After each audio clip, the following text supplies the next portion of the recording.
بعد بس انتوا عصابه. لا والله احنا من سوريا وساكنه بخيمه. ادري انتوا عصابه، بس عادي قول بيني وبينك والله ما اقول لاحد، انتوا عصابه يعني. الله يوفقك يا ابن اخوي، انا عمك الحجي مو بحاجه والله ما اطلع البث.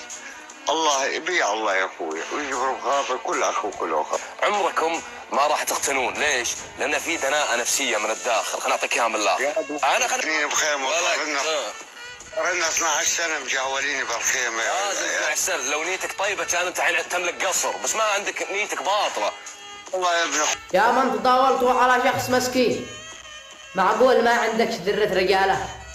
ما فايدة قصر الملوك والسلاطين واللي ساكنيها مع عبيد النذالة؟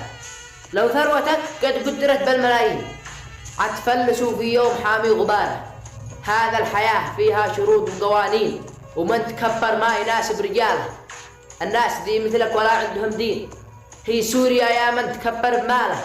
الكبر لله، كلنا ناس من طين، أما الغني هو صاحب اسم الجلالة. وسلامتكم.